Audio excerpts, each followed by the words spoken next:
Well, good afternoon. This is once again Julianne Lieberman, and I'm interviewing a very good friend of mine. As you may recall from previous interviews, I am using this as a vehicle for our visitors to our website to learn about lives of very interesting people who also happen to have a vision impairment. And I'm very fortunate today to be speaking with, I would say, an expert on this because he has written at least two books on the subject, as well as many other publications in poetry.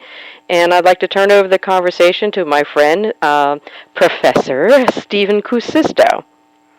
Hey, Julianne, how are you? Doing okay. I am very pleased to be part of this enterprise.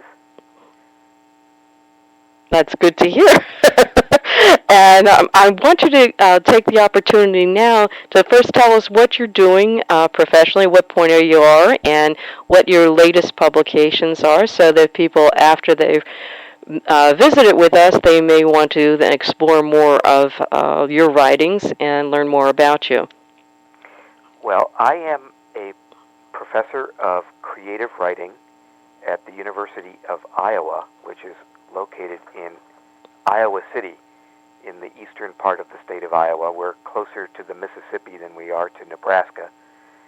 And I am also a professor with a dual appointment. I am also a professor in the College of Medicine. And that sounds kind of odd, a blind creative writer also appointed in the College of Medicine. But what I do over in the College of Ophthalmology is work with contemporary researchers, geneticists and stem cell researchers, and people doing other kinds of research into the causes of inherited blinding eye diseases. I work with them to establish a kind of broader view of who blind people really are. In other words, if you want to cure something, it's awfully good to know what the something really is in human terms.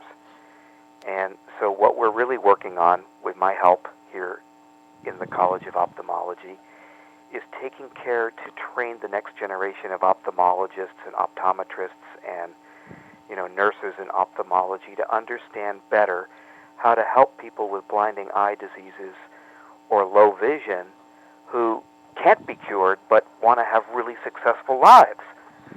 Right? In other words, medicine has historically always thought about the cure. We'll cure someone. Well, there are a lot of people who can't be cured, and to help them find the right technology, the right accommodations, and the right information networks so that they can really succeed and have, prosperous, productive lives. That's what that part of my assignment is about. So I'm kind of excited to be, both in my chosen realm, creative writing, but then also to get a chance to work with people who are doing work with blinding eye diseases, both medically and in terms of providing service. That's really a area that I believe many people would recognize this, where medical science has made so many advances where they fall short is on when they can't, quote, fix the problem. Where do they go next? And I'm so glad to hear that there's been such an effort with your help, too, to educate the professionals that are going to be dealing, especially in the medical community, with the consequences of the diagnosis of permanent vision loss and where do you go next. There, so often, so many people have told me the doctor says, "Well, there's nothing more that can be done," and then that's it. Then the Right. sentence. Yeah. Right. So Right. this is great. Ophthalmologists are famous for saying that. We joke about it here in the Iowa ophthalmology department, not because it's funny, but because it's so. Uh, the phrase "I'm sorry, there's nothing more we can do for you" is, in the view of many of the really great eye doctors here, the worst thing you can say to someone. And it's always emblematic of an eye doctor who doesn't know enough. Yeah. And so, you never want to say to someone, "I'm sorry, there's nothing more we can do." You want to be able to say, holy cow, right now we can't, restore your sight to the condition you would like. But guess what? There are these fabulous technologies and services, and we're going to tell you all about it, right? And, Yeah. Sometimes in Scandinavia, for instance, in places like Finland or Sweden, where they have more comprehensive, government-sponsored health care, and, let's just leave aside the whole hot potato issue of that, in terms of the domestic U.S. arguments over same. The fact is that in those countries, when your eye doctor says, wow, we can't fix your eyes, they automatically know where to send you for further assistance, whether it's, a closed-circuit TV or JAWS for your computer or job training or a guide dog. All of this is known to them, whereas in our country, doctors don't know anything about the different services.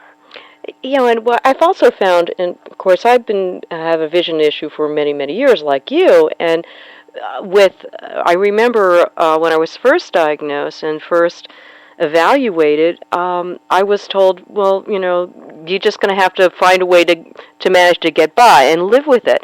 And when I questioned the same retinal specialist many years later, I said, I found out on my own about low vision services, partly because at that time I was still a high school student and going on to college, and it became, necessary to find the appropriate tools for me to continue to study with decreased vision.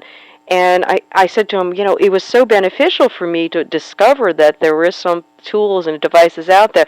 And his response is, oh, so it would have made a difference for you? And I said, yeah. Why did I have to wait 5 years for me to discover that? Sure, it would have helped me when I was in high school. Well, that's exactly the kind of thing that my colleagues here in ophthalmology are hell-bent on, teaching the next generation of ophthalmologists to not do. Right, right. And I'm proud of them. And Iowa, you may not know this, or your listeners, your website visitors may not know this, but it ranks along with Johns Hopkins and Penn as one of the premier ophthalmology programs in the country. So I think that they're taking that kind of leadership will hopefully have an impact on other ophthalmology programs as in the next few years. As they see the benefit of it, from the patient's perspective. So that's why I am the only blind professor of medicine and ophthalmology in the world, and I'm a poet. Imagine that. They get a great deal of pleasure out of being able to say that here at the University of Iowa. Well, that what is else something. Have I done? I've got a new book of poems that will be out probably in the autumn of 2012. They put these books on the runway and they sit for a while before they get printed. But it's a collection of poems dedicated to the great South American poet Borges, George Louis Borges, who was blind. And the poems are letters about traveling and blindness, to the spirit of Borges. And so it's kind of a poetic inquiry into the nature of blindness as a kind of what I might call a sort of inducement to art, in the sense that I don't think that blindness makes you more inspired than other people.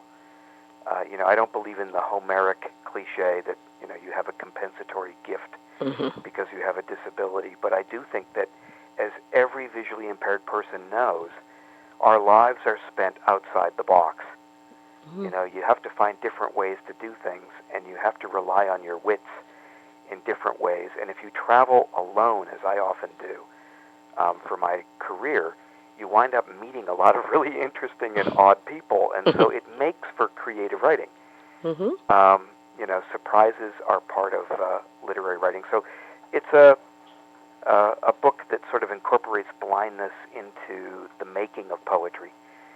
And I'm certainly looking forward to that. That'll be I'm really thrilled. I finally got it done this past summer. And, that's exciting. So anyway, and I'm working on a book of nonfiction, which is probably at least 5 years still to go because I'm a slow writer. But it's on the race underway, or the cooperative adventure underway, depending on how you want to look at it, between places like the University of Pennsylvania and the University of Iowa and universities in Britain and in other places around the world to find new ways to prevent and forestall blindness and to help people get their vision back. Ophthalmology is really in the 21st century now, and I think we're going to see more and more stories about people who historically have had no vision getting vision back, and those who have had extremely low vision having improvements. And I think that that's a very compelling and interesting story. So that's what I'm trying to write about now. So so I'm clear, you're writing about the individuals that are currently involved in the research and development of such exams? People first, right? So it's got to be people who have had vision restored or have had positive and interesting experiences with contemporary ophthalmology and technology. Just a couple of weeks ago, a young blind man in Finland had the first computerized retina chip installed in his fully blind eyes and is now able to read large print. Oh, get out. Now, wow. This is very exciting. Yeah. I mean, you can, I have very complicated feelings about cure because I think that the disability rights movement is correct that historically the medical community has said, oh, you can't be cured, you're disabled, therefore, ergo, you are a lesser person. This is what we call in disability studies the medical model of disability, which has always been very negative. And so the disability rights movement, which has grown out of the ADA, has said, just like other civil rights movements, I'm beautiful with my disability. Right. And I think that's true. At the same time, I'll be honest, I would not want to see my children go blind. And so I'm eager to, embrace what's good and noble about contemporary efforts to reduce blindness. And I'm also eager to encourage medicine and doctors to understand that those who cannot be cured are equally as valuable as everybody else. So I've tried to have it both ways. And I think that that's the way of this century, to celebrate the universal citizenship of those with disabilities, but also to look for ways to ameliorate certain things. Yeah, I would love it if macular degeneration was wiped out in the next decade. Yeah, considering that's a leading cause of vision loss, yes. There's millions of people that would agree with you on that one. And I've often said that how I approach the work that I do at Easy to See Foundation is not to deny or reject advances that can be made that can either stop the progression of an eye condition or perhaps we may even restore some vision. However, I choose not to dwell only in that hope, but not to provide ways now that you can function with what you've got now. That's exactly right. And that's exactly right. Because it's a matter of that's how people can adjust and feel good about themselves. When I did employment counseling, it's on the same thinking of what you mentioned with the disability rights, is that I would tell people, when you are approaching an employer for a job, you have to be comfortable with yourself. You have to be comfortable within your own skin, and part of one of the attributes of you is the fact that you have a vision loss. And you have to be comfortable with that as an attribute. And if you're not at that point yet, then you're not ready to go out and seek employment and go on and continue. And it seems to be part of, again, the whole negative medical model, often, develop that whole concept of, well, therefore I am defective. That's right. And the truth is that nobody's defective. I mean, a very great contemporary scholar of disability and culture named Lenny Davis, who teaches at the University of Illinois in Chicago, has argued persuasively in a book called Bend Over Backwards that disabilities don't exist. That, in other words, except in very extreme cases, with the proper accommodations, a disabling condition goes away. Mm-hmm. And so if that's true, then disability is entirely a social construction. We disable people by not giving them the things that they need. Yeah. Yeah. And so, the real issue is, how do we create universal design? Oh, you're my favorite topic. Right. So that nobody, who can't be prevented from losing vision, has to have a secondary lifestyle. And I challenge engineers and designers of all types of everyday technology, since we are in the information/technology age. I challenge these, engineers and designers to look at it from that perspective, right, from the ground up. So, in other words, instead of making something accommodation on a product so that, quote, people with disabilities can use it, take the product from its original conception and saying, how could a person with whatever access they need, whether it be a different sensory output or do they need a different way to put input devices. So look at it from that perspective, how a person with whatever skills that they have can access the same activities on that particular device. And it's not that hard to do. It's just a matter of, again, as you said, thinking out of the box. Like many of us that have a vision disability every day when we travel, when we're out in the world, we're often solving problems on a regular basis. And it's not that hard to do, to take it from a different perspective. But thinking out of the mainstream, and part of it is also marketing. A lot of times things are put into production very quickly so they can make a quick buck. And so sometimes that design flaw is really due to the fact that they want to turn it around to sell a bunch of them to people that are the average person. So they come up with what their concept of the average user is. And very often and I know you and I have discussed this on other occasions, accommodations that may have seen for someone to access it with a disability turns out being very practical for the mainstream, quote, population to use.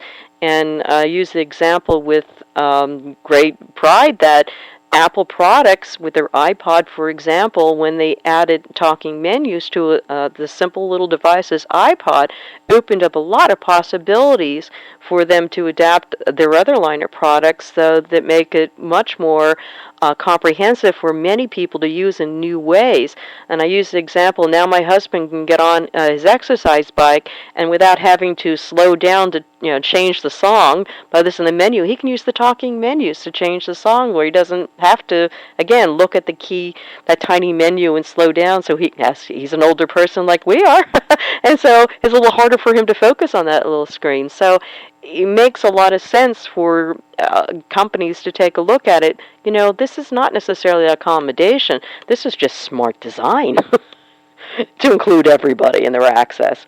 Well, you'll like this. I was in a meeting yesterday, and people were talking about a letter that had to do with the department that I'm in, and I had it on my iPad. Mm-hmm. And a guy next to me said, "Can I look at the letter?" And I said, "Yeah." And he goes, "I don't have my reading glasses, and so I used the iPad magnification feature." Mm-hmm. And he was thrilled. Mm-hmm. He goes, "Oh, look at that!" So he sat there with the iPad happily reading this letter.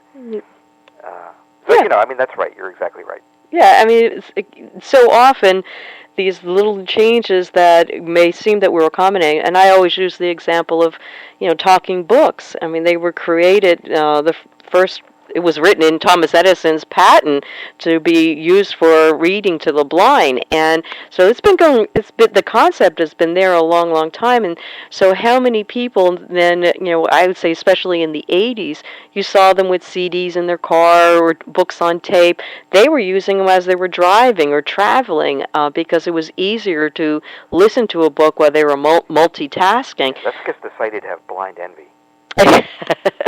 Well, that's a good way to think about it. I never really thought of that. Well, that's why people get jealous when they see us with our dogs, right? Absolutely, baby. We have these gorgeous Labrador dogs, and so people are like, "Oh, I wish I could take my dog to work with me." That's right. And yes, that's one of the perks, I guess, perhaps, of having a vision loss. However, he is not a pet, and as many people have the misconception that as friendly and as wonderful as both our dogs are, it is very hard and very distracting if you reach down and pet him, especially when he's trying to cross me across the street and then inadvertently walks me into the traffic signal. Doesn't put me in a good mood. But again, that is one of the perks of having a vision impairment. I'm never lonely. Right. So, other than your hard work that you're doing with both types of positions at Iowa, what kind of things do you like to do for fun? Well, one thing I love to do is swimming. I swim a lot, and my dog lies right beside me at the pool. The university has a wonderful Olympic swimming pool, and the lifeguards all know my dog, and she just lies there and keeps an eye on me. Mm-hmm. And so I swim several times a week. But, in addition to that, of course, I also love to walk, recreationally with my guide dog. Mm-hmm. So I go out and walk, at least twice a day with her just for the sheer joy of taking a good jaunt. Mm-hmm. But I love all the sort of traditional things that everybody else tends to like. I mean, you and your husband both know me to be a sports fan. Mm-hmm. And I love going to sporting events. In fact, tomorrow I'm going to go watch the University of Iowa football team probably lose to Ohio State. The smart money's on Ohio State. Okay. But it'll be fun to be in a Big Ten football stadium on a cold autumn day. Now, tell me since your vision is significant, so that can you see the players on the field, and what do you get visually by going to the game? With powerful binoculars, mm-hmm. I can make out the players, but it's only with one eye, and I can't do that for very long. Sure. So mostly what I do is I bring a radio mm-hmm. with me to the game with an earplug, and I go with a buddy who can see, mm-hmm. who's a good friend, and I often know more about what's going on in the game than the people who are watching it because I'm getting the radio broadcast. Sure. So people go, "What happened?" And I go, "Oh yeah, it was a blocking yep. foul in the backfield." And they think you're magical then, huh? That's right. That's exactly right. Well, I have the same experience when I go to, I am a diehard Phillies fan, and when we go, I always have the radio in I always put the earphone in one ear so I can actually still stay engaged with the company that I'm with exactly. At the game. Exactly. But I'll often fill in the blanks for what we don't know is going on in the stands. The broadcast booth will then describe and discuss, and so it's been very effective. Although one time though, and that's why I was leading to that question, is from other sensory inputs. I mean, obviously you've got your friend there that can provide a description of visually what's going on too. I had this interesting experience, and I explained this to another friend of mine who's a baseball fan who happens to be blind. I was sitting at the game, and my radio, I didn't check it before I left, and the batteries had died. I was running out late, as typically we do sometimes, and got to the ballpark, and it doesn't work without the juice, So I'm sitting there now at the game without having my assist of the radio. And what I found fascinating was that I could then start to concentrate on the sound of the ball as it hit the catcher's glove, as well as the sound of when the ball was hit. And I found that I was actually able to determine where the ball was hit, what direction, by the sound as it left the bat. Oh, you're better than me. But I didn't know I could do that. And it was only because it came down to the fact that I didn't have the radio, and so I was kind of like trying so desperately to follow the action of the game that I found that when I noticed it a couple times, then someone said, "Oh, it was hit the left field," and I go, "Oh, that's where I thought it went." And they're like, yeah, right, Julie. Like, you could see that. But it somehow, I had a sense of what the sound, it sounded differently when it was hit in different directions. So I don't recommend that necessarily as my full way of enjoying it. And I would, next time I definitely had batteries in my radio when I went. But it was an interesting experience to take it in. I also found, and as you described so eloquently in your eavesdropping book, how you get different feeling when you're in the crowd, and that you also listen in on clues audibly that most people don't pay attention to, just from the sound, the reaction of the crowd and the conversations that might be going on around you. Yeah, people have goofy conversations at sporting events. Oh, definitely. And probably more at baseball. Yeah. Because it moves slower. That's right. You know. Yeah. So yeah, in eavesdropping, I described going to the old, now defunct Shea Stadium That's right. in New York, and there was this guy behind me going on and on about how the attic in his house was full of bees. And his friend Joey went up there, and boy, did he get a surprise. And this is, that's hilarious, right? Yeah. And here you are at the baseball game. You learned all about the bees in the guy's attic. It is interesting that, pursuant to your description of hearing things and detecting where the ball is going, contemporary neurological studies have shown that the vision centers of the brain in blind people undergo what they call neuroplasticity. We used to think the brain didn't hardwire itself beyond a certain level, but it does, it turns out, and so that the visual centers of the brain are given over more to hearing. Ah. And so it really is true that blind people hear better and with greater intelligence than people who, are sighted. That used to be thought of as sort of, well, it could be a wives' tale or something like that. But it's true. So, in fact, the fact that you can tell from listening acutely at a baseball game where things may be going makes perfect sense.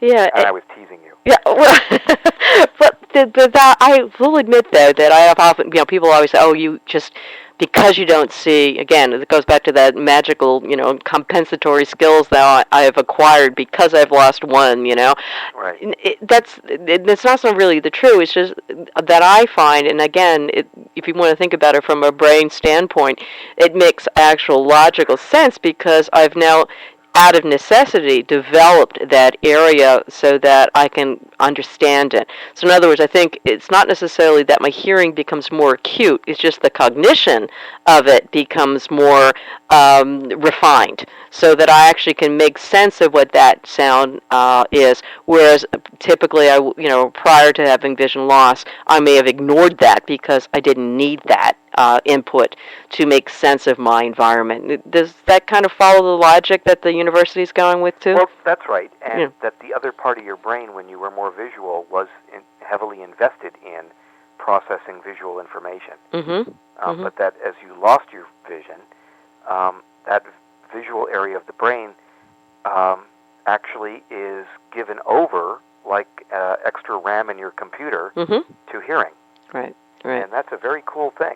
And that's a fairly recent discovery in terms of actual science that we can prove that now. Right. And I think that's very useful information for our listeners to hear, because very often when someone's experiencing vision loss as a new situation in their life, that they see it as a loss more significantly as in, therefore it's a loss of function. And this perhaps may give a little bit more hope in their minds that they will adjust, and that you will manage to find an accommodation, whether it be, again, your listening skills get better or your understanding of sounds become better, so that you are going to develop these things. And it doesn't mean it's going to happen overnight, but if you pay attention to these things, that there is a way that you manage to cope. It's a survival, I would imagine, instinct that comes out in all of us when one issue is being interfered with. In other words, the vision issue is being significantly impacted. So as a survival technique, we develop a coping skill that would compensate for that loss. And that, again, I'm hoping that this information that we've talked about gives a little bit of okay, all right, maybe I don't see so well, but maybe I'll develop a way that I can still manage to do what I want to get done or still enjoy life using my other senses that may have become more, I might be more aware of them now and be able to use them better. Well, that's, again, that's really interesting stuff that you're working on, Stephen. I put the word stuff in the generic term here. Send us more brains. That's right. I love the brain studies. And, the more we learn about But I'm ourselves. still using my brain. That's Hand it over. Happy normal. Happy normal. That's right.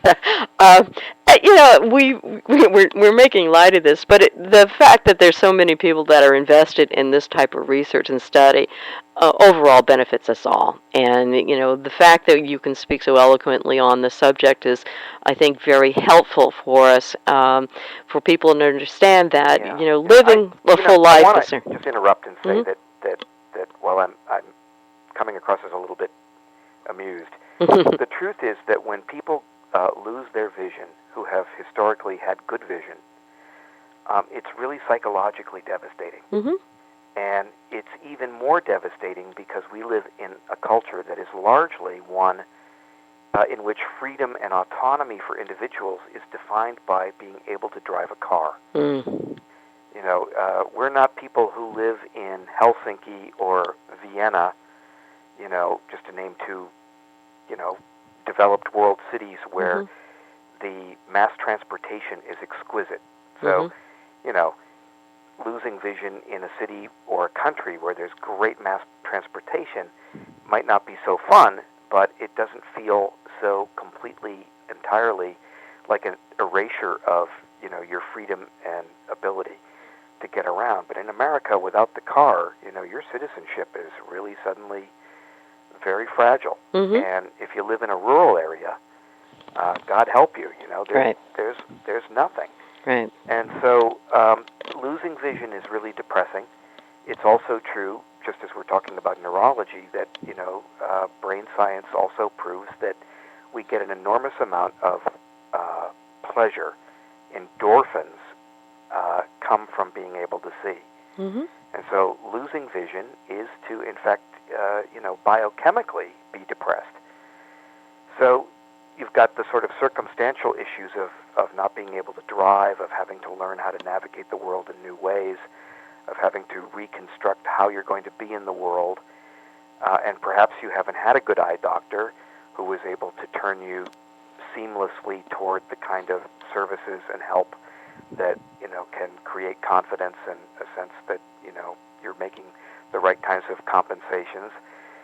In addition, you can be really depressed by this and really need to see a therapist and maybe even get something like Prozac, to get evened out so that you can begin to accept the possibility that there are good options ahead. And then last but not least, blindness, as we both know, is a low incidence disability. And what that means is that, the likelihood that you're going to know a blind person who navigates well, has the right technology, maybe has a great guide dog, has a good job, lives in the world, makes a go of it, as the Brits would say. The likelihood that you're going to see that model nearby is also, not so great. So you can feel like, as a person recently losing your vision, like you're the only person in the world. And so the kind of interviews that you're doing and the website that you're putting up is really valuable. It can help people find, not only community, but the right resources.